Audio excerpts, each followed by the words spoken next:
देखिए, पिछले कुछ दिनों से जेडीयू चर्चा का विषय बनी हुई है। दिल्ली में जेडीयू राष्ट्रीय कार्यकारिणी और राष्ट्रीय परिषद की बैठक के बाद नीतीश कुमार कुछ बड़ा ऐलान आज कर सकते हैं।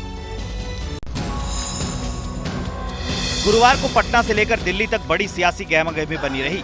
इसके पीछे की वजह है बिहार के मुख्यमंत्री नीतीश कुमार की party Janata Dal United. Janata Dal United एक है, एक रहेगा। पलटी मारने में माहिर कहे जाने वाले नीतीश कुमार क्या एक बार फिर इतिहास दोहराने वाले हैं, या नीतीश पार्टी की कमान अपने हाथों में लेंगे, या फिर नीतीश लोकसभा चुनाव को लेकर कुछ बड़ा निर्णय लेने वाले हैं? इन तमाम सवालों के बीच जेडीयू नेताओं के बयान से समझा जा सकता है कि पार्टी के अंदर कुछ तो जरूर पक रहा है।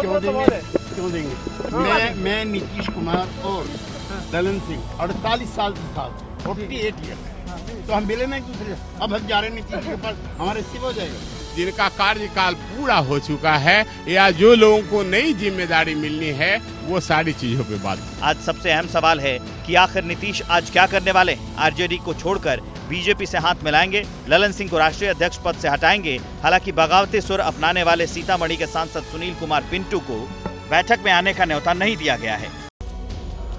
2024 में होने वाले लोकसभा चुनाव की तैयारी में सभी दल जुटे हुए हैं। महाराष्ट्र के सीएम शिंदे और दोनों डिप्टी सीएम ने इसको लेकर बड़ी बैठक की।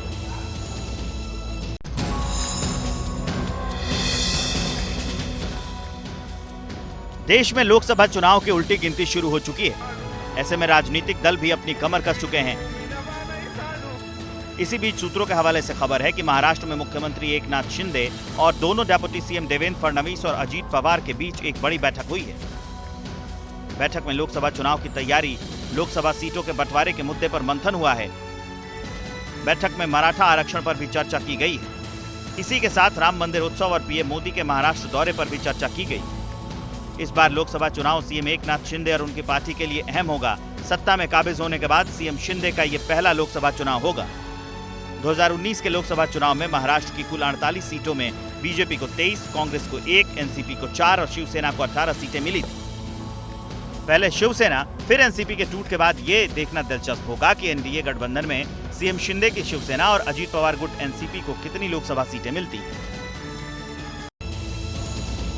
28 दिसंबर को कहीं ना कहीं मौके पर राहुल गांधी की तरफ से महारैली की कमान संभाल ली गई और आरएसएस के गढ़ नागपुर से शुरुआत कर दी गई है 24 के शंखनाद।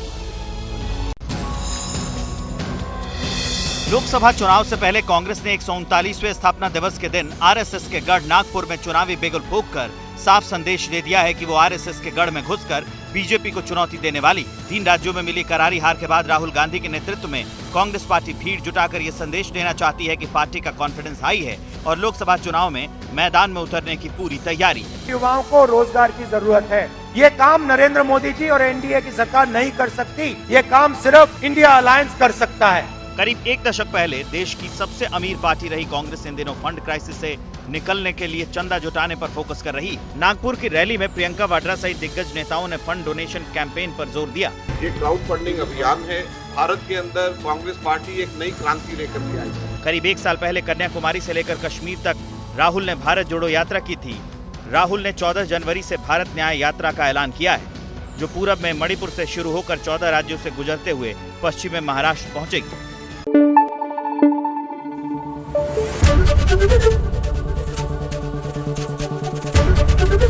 एबीपी न्यूज आपको रखे आगे।